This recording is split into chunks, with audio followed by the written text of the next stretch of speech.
The old crystal hummed softly in the darkness of the council archives. Deep underground, beneath the great towers of the Galactic Council, Elder Crix ran his long fingers over the ancient memory core. The writing carved into its surface was older than most civilizations in the galaxy. "Let the bipedal hunters of the third planet remain undisturbed." He read the ancient words aloud. "They are not prey. They are the storm that follows." Above him, in the bright council chambers, Ambassador Daehyun Kim slammed his fist on the speaking platform. His face was red with anger, and his voice carried across the vast hall where hundreds of alien species sat in their floating chairs. 50,000 people, Daehyun said, his voice shaking.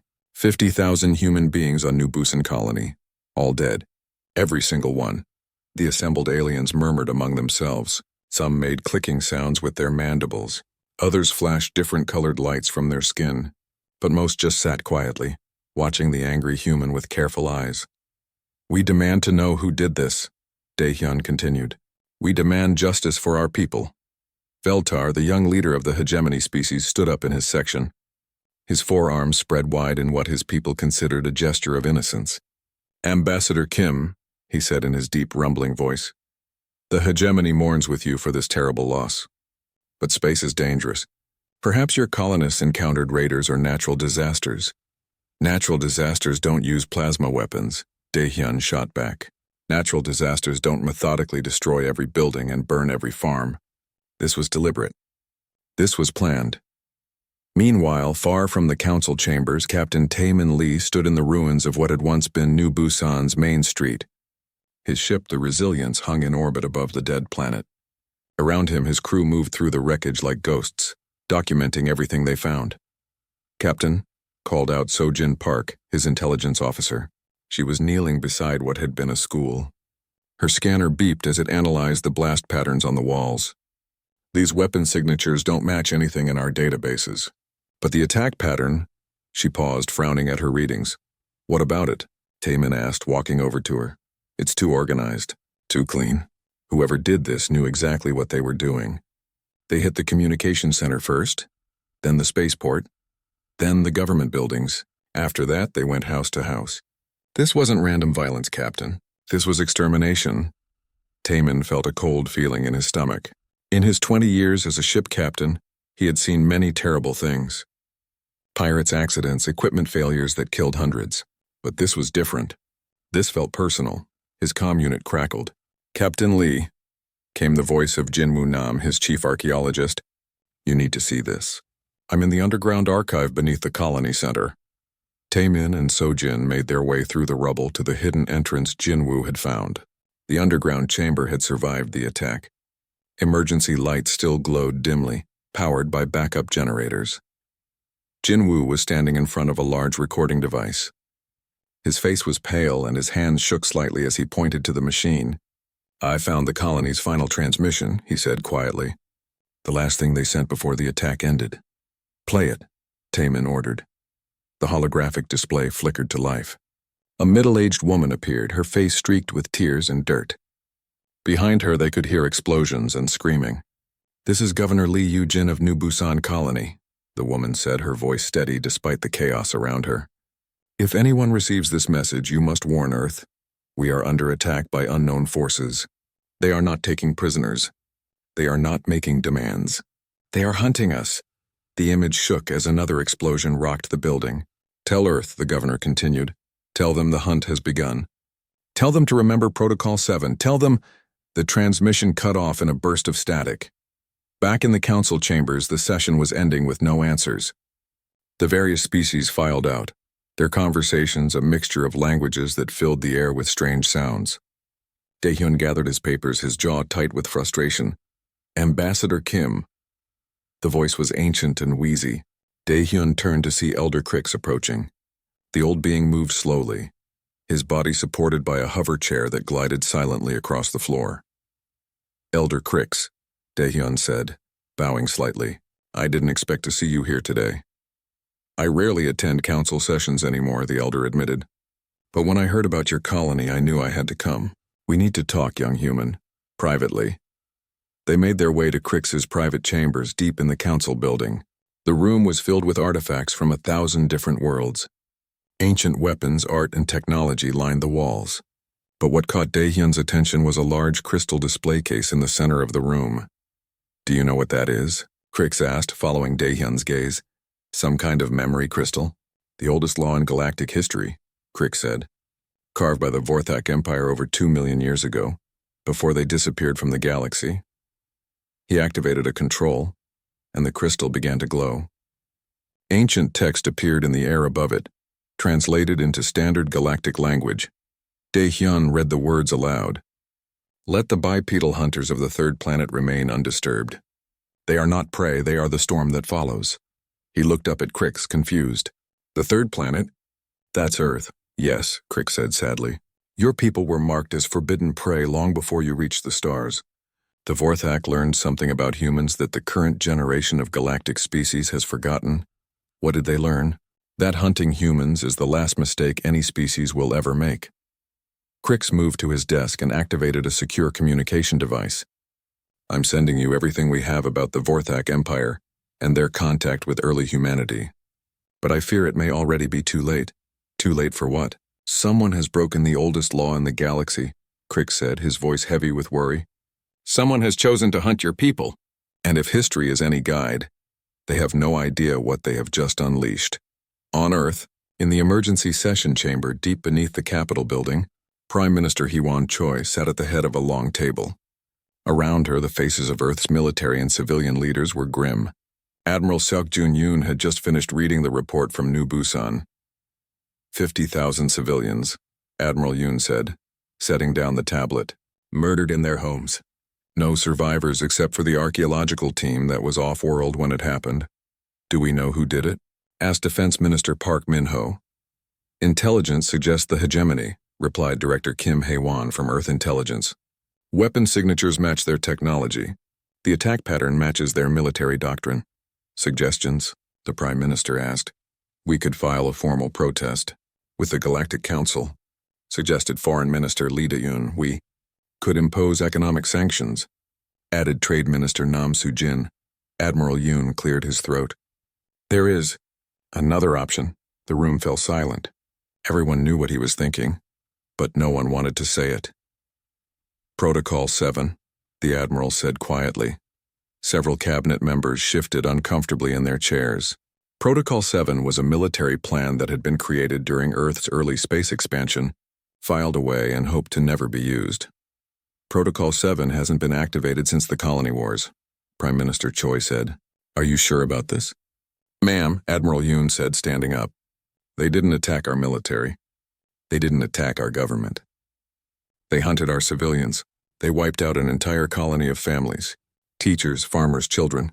If we don't respond to this, they'll do it again." Prime Minister Choi was quiet for a long moment. She thought about the 50,000 people who had died on New Busan. She thought about the colonies that might be next. She thought about what her people expected from their government when their families were murdered. "Admiral Yoon," she said finally, "you are authorized to activate Protocol 7. Show them why hunting humans is a bad idea." As the cabinet filed out of the room, Director Kim Hae-won lingered behind.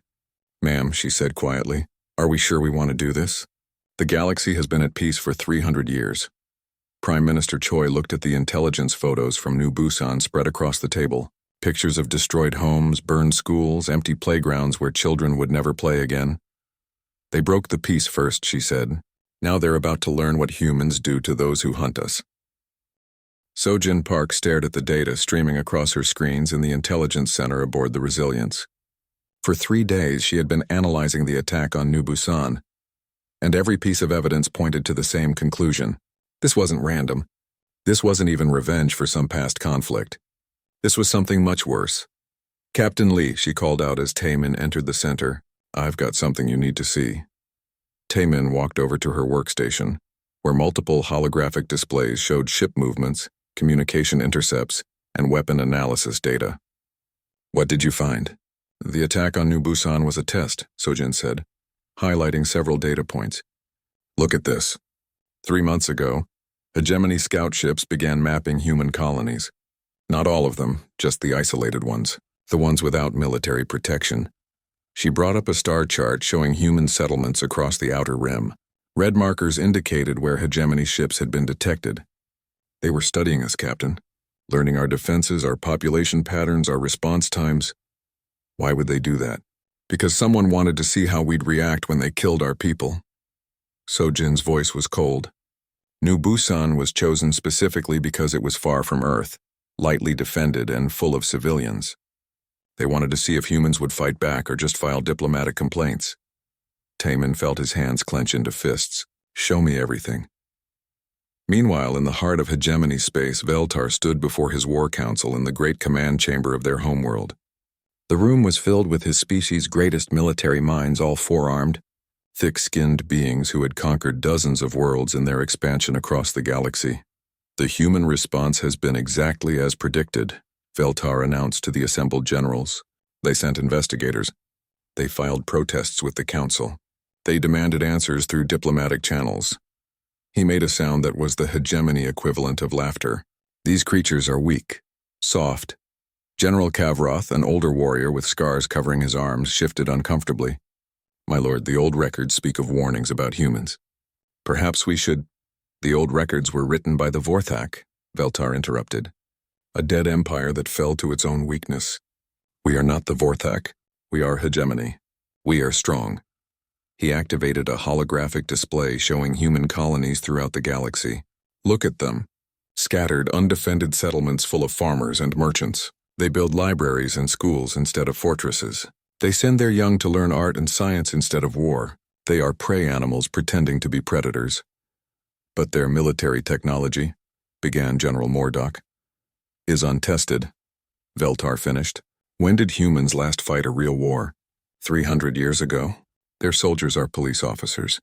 Their ships are designed for exploration, not battle. They have grown soft in their peace. Back on Earth, Admiral Seok Jun-yoon stood in the war room beneath the capital, watching as human ships across the galaxy began to move.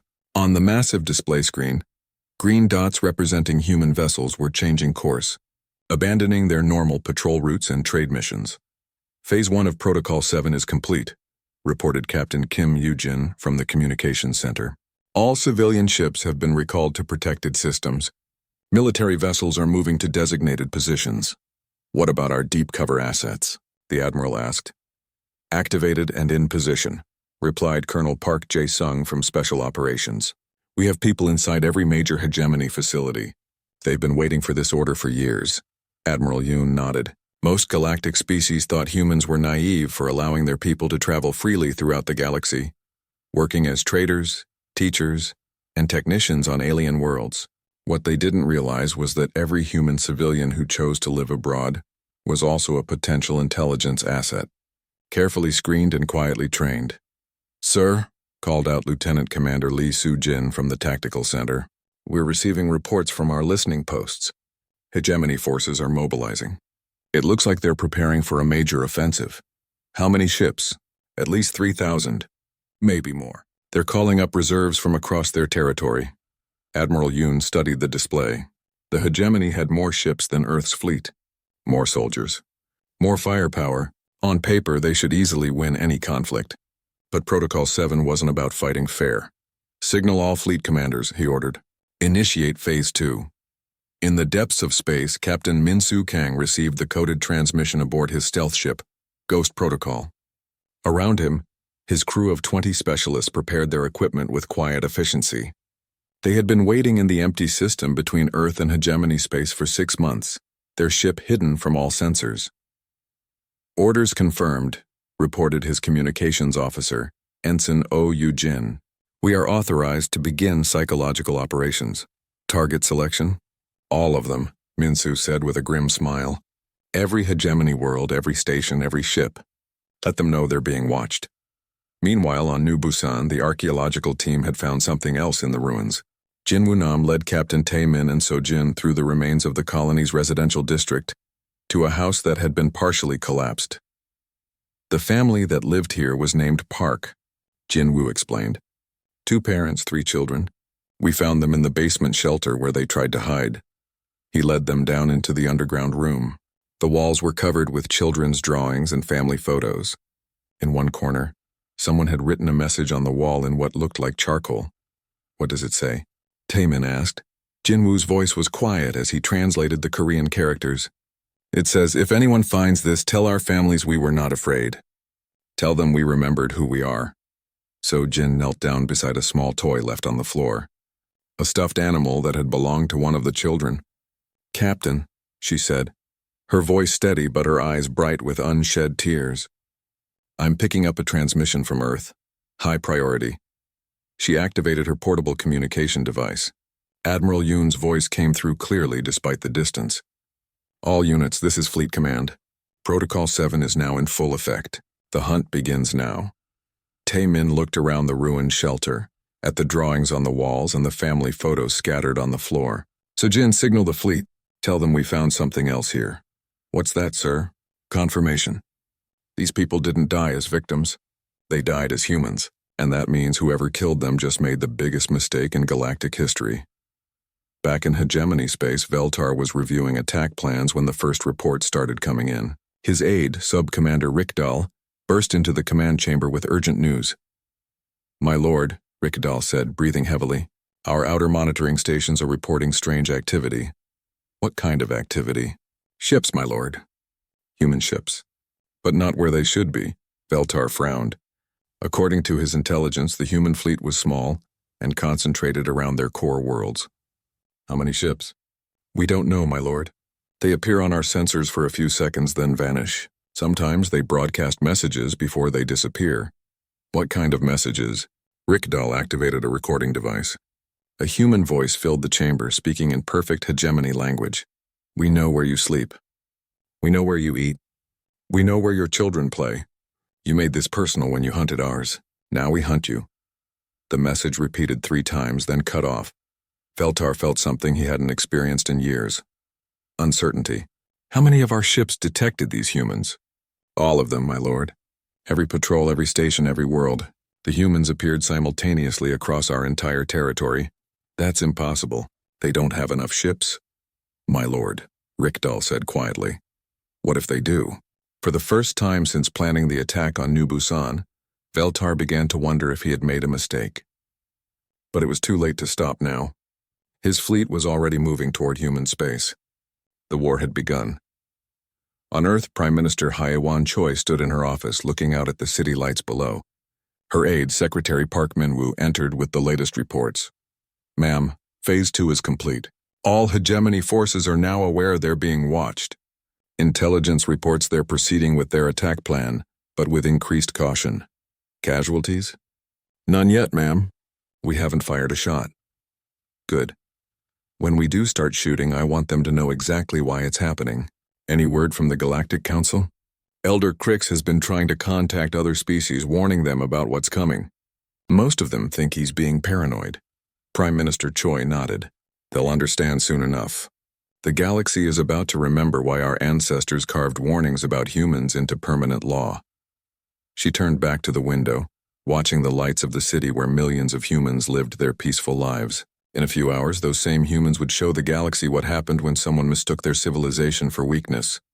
"Secretary Park," she said quietly. "Yes, ma'am?" "Send a message to all our colonies. Tell them to remember New Busan. Tell them to remember who we are." Elder Crix stood in his private chambers, staring at the ancient crystal that held the galaxy's oldest secret. Ambassador Daehyun Kim sat across from him, reading through the historical files that few beings in the galaxy had ever seen. "This can't be right," Daehyun said, looking up from the data tablet. According to this, the Vorthak Empire had contact with Earth over 2 million years ago. "But humans were barely using stone tools then."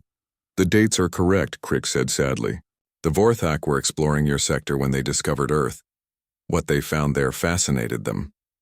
The old being activated a holographic display that filled the room with images from the ancient past.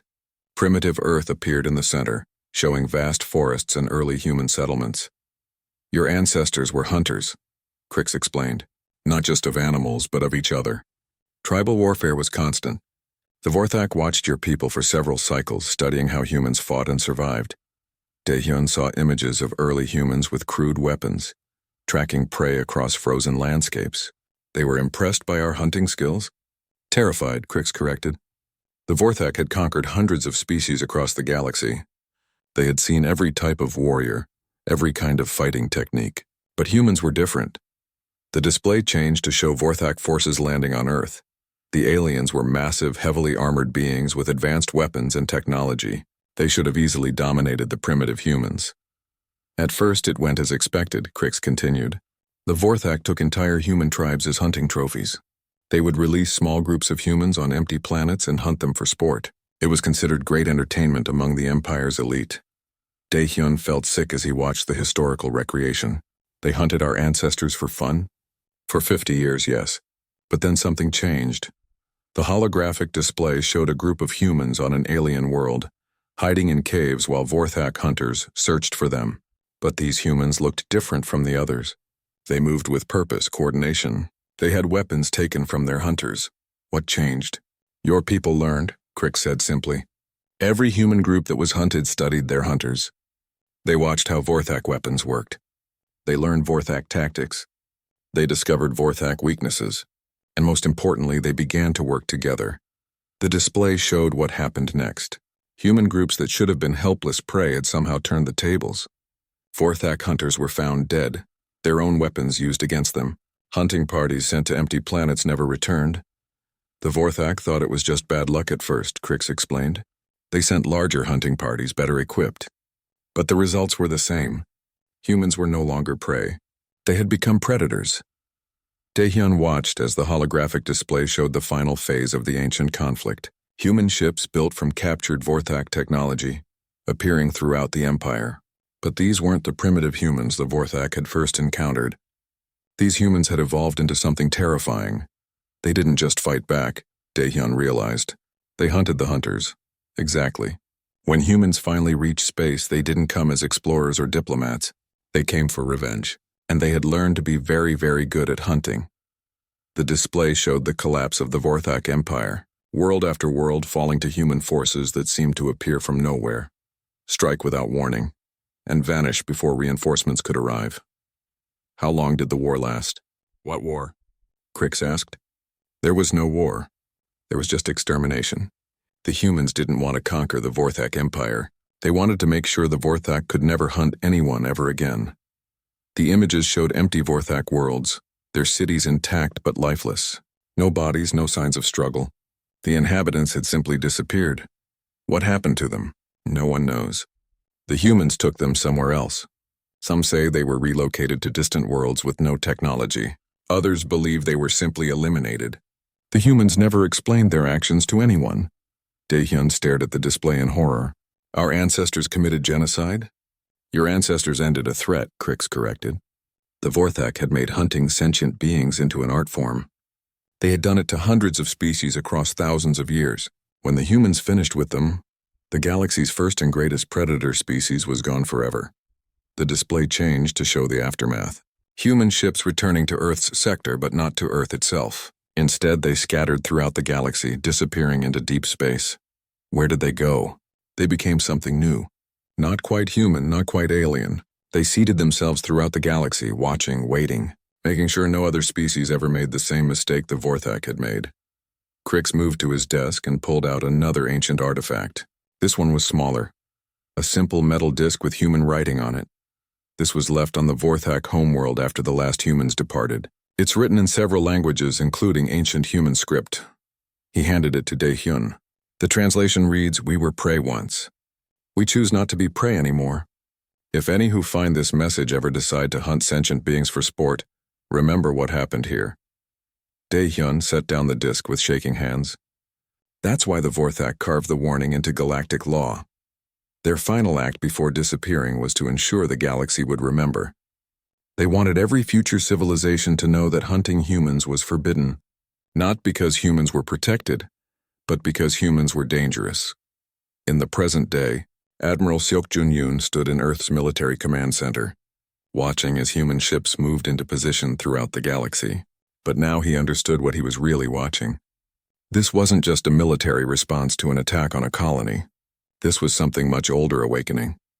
"Admiral," reported Captain Kim Yoo-jin, "we're receiving confirmations from all sectors. Phase 3 is ready to begin. How many assets do we have in position?" "More than the hegemony can count, sir." Our people have been infiltrating their society for decades. Traders, teachers, maintenance workers, even some of their own government officials are on our payroll. Admiral Yoon nodded. The galaxy thought humans were naive for spreading themselves so widely, for integrating so completely with alien societies. What they didn't realize was that humans had learned this technique from their ancestors who had hunted the Vorthak. Sir, called out Colonel Park Jae-sung from intelligence, we're receiving reports that some of our deep cover assets have families among the alien populations. Children who don't know their human parents' real identity. That was expected, the Admiral replied. Those assets will maintain their cover unless directly threatened. We don't involve civilian families in military operations. And if the aliens discover them? Admiral Yoon's expression grew cold. Then the aliens will learn that threatening human families is an even worse mistake than attacking human colonies. Meanwhile, in hegemony space, Veltar was beginning to realize that something was very wrong. His intelligence officers were reporting impossible things. Human agents embedded in the highest levels of hegemony society, human ships that appeared and disappeared at will, human voices broadcasting personal information about hegemony leaders and their families. How long have they been watching us? He demanded of his intelligence chief, General Mordock. Based on what we're discovering, my lord, possibly decades. Maybe longer. That's impossible. We would have detected them. My lord, Mordock said carefully. What if we did detect them, but we didn't recognize them as threats? What if they've been hiding in plain sight? Veltar thought about all the humans he had encountered over the years. The trader who sold him rare artifacts. The engineer who had designed improvements to their ship engines. The teacher who had educated his own children in mathematics and science. Get me a list, he ordered. Every human who has worked within our territory in the last 50 years. I want to know where they are and what they've been doing. My lord, that could be millions of individuals. Then we'd better start now. Back on Earth, Prime Minister Hee-won Choi was meeting with a very special group of advisors. They looked like ordinary humans, but their eyes held something ancient and patient. These were the descendants of the humans who had hunted the Vorthak, the ones who had never truly returned to Earth. The hegemony has forced our hand, the Prime Minister said to the assembled group. They've broken the compact. We know, replied their leader, an elderly woman named Kim Sun-ja, who looked to be in her 70s but whose eyes seemed much older. We've been preparing for this possibility for 2 million years. Are you ready? We were ready before the hegemony existed, Sun-ja said. The question is whether you're prepared for what comes next. Once we begin, there's no stopping until the threat is eliminated completely. Like with the Vorthak learned to fear us before they disappeared. The hegemony will learn the same lesson one way or another. Prime Minister Choi looked around the room at these strange humans, who were both her people and something else entirely. What do you need from us? Just stay out of our way, Sun-ja said with a smile that didn't reach her ancient eyes. The hunt begins now.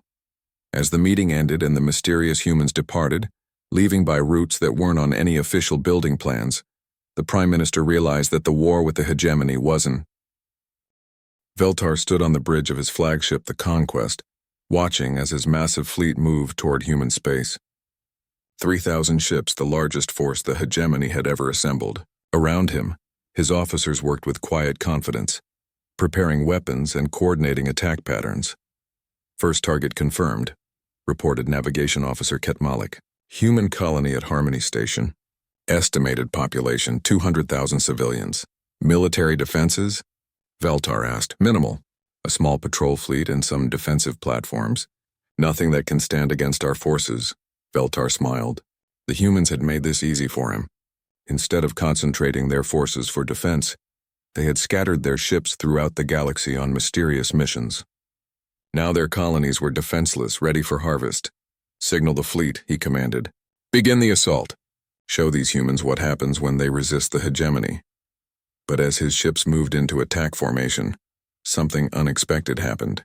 The human ships that should have been helpless prey suddenly changed. What had appeared to be simple patrol vessels began broadcasting new identification signals. The small cargo ships in the area revealed themselves to be heavily armed warships in disguise. Sir, called out Weapons Officer Draknon, the human ships are changing. On the main display, Veltar watched in confusion as human vessels that his intelligence had identified as civilian craft began deploying weapons systems that shouldn't exist. Cargo holds open to reveal missile pods. Sensor arrays reconfigured into targeting systems. The humans had hidden an entire battle fleet in plain sight. How many ships are we really facing? Feltar demanded. Unknown, sir. Our sensors are being jammed. But estimate, at least as many as we have. Captain Dong Hyun Seo climbed into his fighter cockpit aboard the human carrier Swift Justice. Around him, hundreds of other pilots were preparing for launch. But unlike most fighter squadrons, these pilots had been training for a very specific type of combat. All wings, this is Strike Leader, he broadcast to his squadron. Remember, we're not trying to win a fair fight. We're hunting. Use everything you've learned. His fighter launched from the carrier bay and immediately activated its stealth systems. Around him, other human fighters scattered in all directions, becoming invisible to hegemony sensors. This wasn't formation flying. This was pack hunting. Target acquired, came the voice of his wingman, Lieutenant Park Kite. Hegemony cruiser bearing 27 Mark IV. Confirmed. Begin approach. The hegemony ship never saw them coming. Dong Hyun's fighter approached from below, using the ship's own engine wash to mask his heat signature.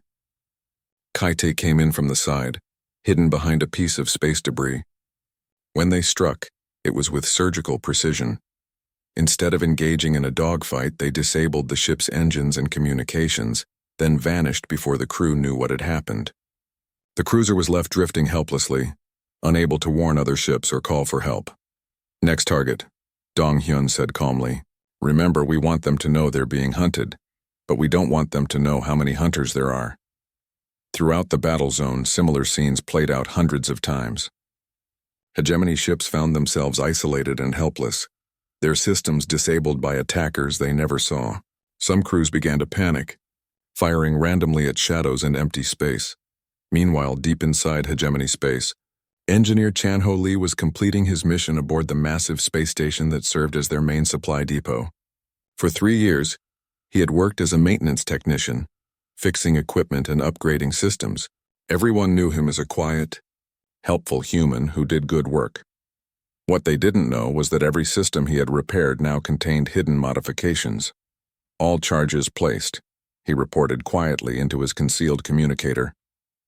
Station will be completely destroyed in 30 minutes. Evacuation shuttles have been redirected. Confirmed. Go 7. Extraction point is ready. Chan-Ho made his way through the station's corridors, nodding politely to the hegemony workers he passed. They had no idea that the friendly human engineer had just turned their home into a massive bomb. As he reached the docking bay where his escape shuttle waited, the first explosions began. Not the violent blast that would destroy the station, but small controlled detonations that disabled the evacuation systems. The hegemony crew would have time to realize what was happening, but not enough time to escape. This is for New Busan, Chan-Ho whispered as his shuttle cleared the station's docking bay.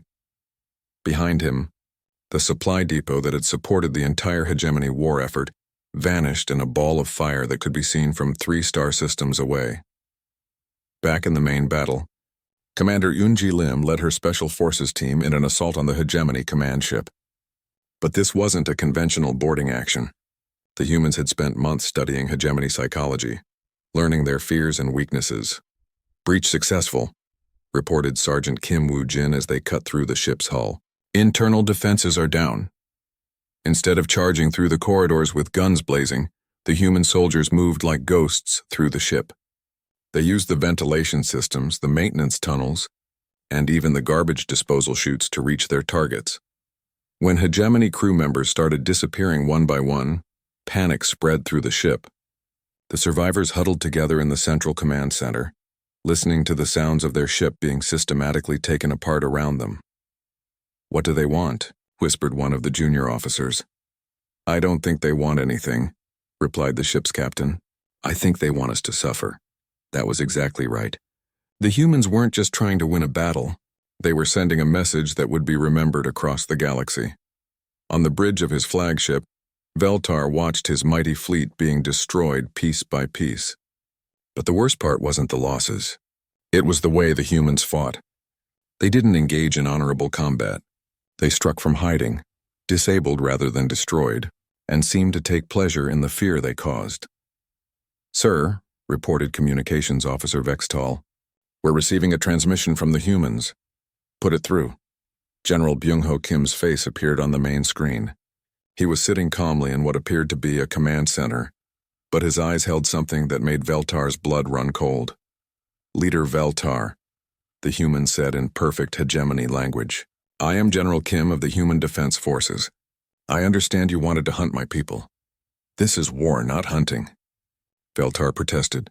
"No," General Kim replied calmly. "War is what happens between equals. What you did to New Busan was hunting. What we're doing to you is also hunting. The difference is that we're much better at it than you are." The transmission cut off, leaving Veltar staring at a blank screen. "Sir," called out his tactical officer, "we've lost contact with 60% of our fleet. The remaining ships are requesting permission to withdraw. No retreat," Veltar shouted. "We are hegemony. We do not run from prey animals." But even as he spoke, reports continued to pour in from across hegemony space. Supply depots destroyed. Communication relays offline. Entire garrison fleets missing without a trace. The humans weren't just attacking his invasion force. They were systematically dismantling his entire civilization. On Earth, Admiral Seok Jun-yoon watched the battle reports with grim satisfaction. The hegemony had brought 3,000 ships to attack human colonies. In the first 6 hours of combat, they had lost over half their fleet without destroying a single human vessel. "Phase 4 is complete," reported Captain Kim Yoo-jin.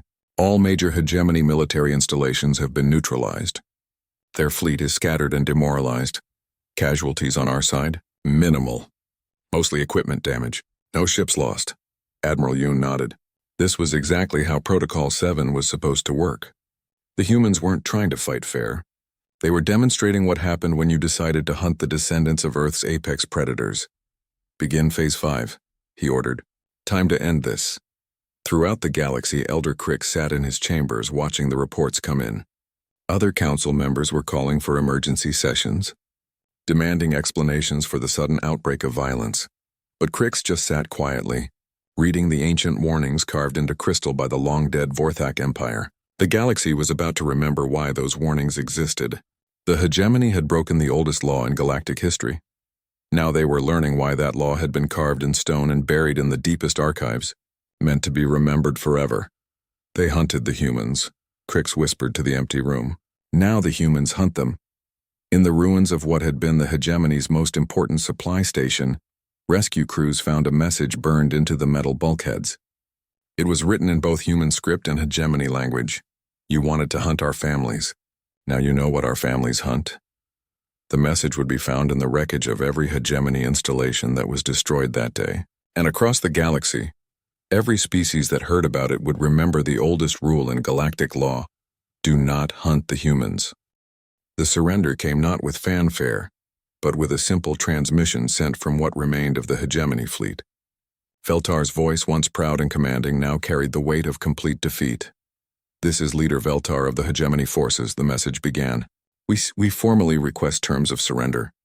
We yield to human forces." On the bridge of the human command ship Terra's Vengeance, General Byung-ho Kim listened to the transmission with no expression on his face. Around him, his officers waited quietly for orders. The battle had lasted 3 days. In that time, the hegemony had lost 90% of their fleet, most of their industrial capacity, and their ability to wage war. "Signal all units," General Kim said finally. "Ceasefire. Prepare for occupation protocols." "Sir," asked his aide, Major Lee Sora, "what about the remaining hegemony forces? They're no longer a military threat. Now we need to make sure they never become one again." Meanwhile, on the hegemony homeworld, panic had spread through the population. Reports from across their territory told the same story: human forces appearing without warning, destroying military targets with surgical precision, and then vanishing before reinforcements could arrive. But it was the psychological warfare that had broken the hegemony's will to fight. In their capital city, giant holographic displays that normally showed propaganda now broadcast continuous footage from New Busan. Images of the destroyed human colony played on every screen, followed by a simple message in the hegemony language. "You did this. Now face the consequences." Veltar himself was brought to the human command ship under escort. As he walked through the corridors, he was struck by how different it was from his expectations. The human soldiers were professional, efficient, but not cruel. They showed no signs of the savage bloodlust he had expected from beings who had just destroyed his entire civilization. In the command center, General Kim waited for him. The human general was older than Veltar had expected, with graying hair and tired eyes. He looked like someone who had seen too much war and found no joy in victory. "Leader Veltar," General Kim said formally. "Please sit." Veltar took the offered chair, his forearms trembling slightly. "Why?" he asked. "Why didn't you just destroy us completely?" "Because we're not monsters," General Kim replied. "We're just very good at stopping monsters." "I don't understand." General Kim activated a holographic display showing the current state of hegemony space. Once mighty industrial worlds now stood empty. Military bases had been reduced to scrap metal, but civilian population centers remained untouched. "Your military is gone," the general explained. "Your ability to build weapons, to launch ships, to threaten anyone else, that's all been eliminated. But your people, your culture, your right to exist, those remain. What happens to us now? That depends on you. Your species can rebuild, but as a peaceful civilization, you'll be monitored, of course. Human observers will ensure you never again develop the capability to hunt other sentient beings. But you can have a future." Veltar stared at the display. "Why spare us? We killed your people. We hunted them." "Because," General Kim said quietly, "we remember what it's like to be hunted. We know what it does to a species. We won't become the thing we fought against." The formal surrender ceremony took place on a neutral world, in the presence of representatives from the Galactic Council. Elder Crix was there, along with delegates from dozens of other species who had come to witness the end of the Hegemony War. But it wasn't really a ceremony. It was a lesson.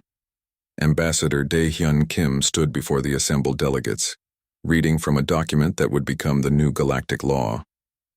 Beside him, a crystal carving machine worked slowly, etching words into permanent memory stone. "Let it be recorded," Dae-hyun said, his voice carrying across the silent chamber, that the species known as the Hegemony chose to hunt human civilians for sport. "Let it be recorded that they murdered 50,000 innocent people, including children in their homes." The crystal machine continued its work, carving each word with precision that would last for millions of years. "Let it also be recorded," Dae-hyun continued, "that humanity responded not with random violence but with precise justice. The Hegemony's ability to harm others has been permanently removed. Their people survive, their culture endures, but their capacity for aggression has been eliminated." He paused, looking directly at the various alien delegates. "The humans tried to join galactic civilization as equals," he said. "They offered friendship, trade, and cooperation. When that offer was answered with murder, they reminded the galaxy why their ancestors were marked as forbidden prey." The crystal machine finished its work. The new law was complete, ready to join the ancient Vorthak warning in the Council archives. Diplomat Su-Young Lee stepped forward to read the final inscription. "Humans are not prey. They are not predators. They are the consequence of choosing to be either." In the weeks that followed, human ships returned to their normal duties. The massive fleet that had appeared during the war seemed to simply vanish, melting back into the galaxy's population of traders, teachers, and explorers. But everyone knew they were still there, watching and waiting. Captain Taemin Lee stood once again in the ruins of New Busan, but this time he wasn't alone. A construction crew was working to rebuild the colony, and new families were arriving daily to make it their home again. "It's strange," Sojin Park said, standing beside him. 3 months ago this was a graveyard. Now it's going to be a city again." "That's what humans do," Taemin replied. "We remember our dead, but we don't let death win." He looked up at the monument that had been erected in the center of the new settlement. It bore the names of all 50,000 people who had died in the original attack, along with a simple message: they were not forgotten. They will not be forgotten. On Earth, Prime Minister Hye-won Choi met one final time with the mysterious descendants of the ancient hunters. Kim Sunja and her people were preparing to return to the shadows, to resume their eternal watch over the galaxy. "Will this be enough?" the Prime Minister asked. "Will the lesson stick?" "For a few generations, yes," Sunja replied. "Eventually some species will forget. They always do. When that happens, we'll be ready to remind them. And until then, the galaxy will remember why hunting humans is forbidden. Not because we're protected, but because we're dangerous. Meanwhile, in the former hegemony capital, Veltar worked quietly in what had once been his throne room. The grand decorations were gone, replaced by simple furniture and basic communication equipment. He was now the administrator of a rehabilitation program, helping his people learn to live without the concept of conquest. A young human woman entered the room. Lieutenant Park Hae-jin was one of the observers assigned to monitor the hegemony's transition to peaceful society. "The morning reports," she said, placing a data tablet on his desk. "Industrial production is up 12%. Educational programs are exceeding enrollment projections. No incidents of aggressive behavior reported." "Thank you, Lieutenant," Veltar said. "May I ask you something?" "Of course. Do you hate us for what we did?" Park Hae-jin considered the question carefully. "I hate what you did," she said finally. "I hate that children died because of decisions you made. But I don't hate your people. You're learning to be better." "That's enough," Veltar nodded. In the months since his surrender, he had come to understand something that had escaped him during his years of conquest. The humans could have wiped out his species completely. They had the power and, many would argue, the justification. But they had chosen mercy instead. "Lieutenant," he said, "why didn't your people just destroy us? It would have been simpler." "Because," she replied, "being able to destroy something doesn't mean you should. That's the difference between strength and cruelty." Far from the former hegemony worlds, Elder Crix worked alone in the Council archives, installing the new crystal alongside the ancient Vorthak warning. Future generations would find both messages, separated by millions of years but carrying the same lesson. As he finished the installation, other council members began to arrive. They had come to see the new law for themselves, to understand what had happened and why. "Elder Crix," said Ambassador Talvaros of the Centauri Republic, "we need to understand. How did the humans build such a large fleet without anyone noticing?" "They didn't build it," Crix replied. "It was already there, hidden among traders and explorers, disguised as cargo ships and research vessels. The humans have been preparing for this possibility since they first joined galactic civilization." "Preparing for what?" "For the day when someone would forget the lesson the Vorthak learned. For the day when someone would decide that humans were prey instead of partners." Ambassador Talvaros studied the new crystal, reading the carved words with growing understanding. "They're not just another member species, are they?" "No," Crix said quietly. "They're the galaxy's insurance policy. As long as humans are part of galactic civilization, no species will ever again be able to hunt others for sport. Not because the Council forbids it, but because the humans won't allow it." In the end, the galaxy settled into a new equilibrium. Trade resumed, diplomatic relations were restored, and life continued much as it had before. But everyone remembered the lesson of the Hegemony War. In the deepest archives of the Galactic,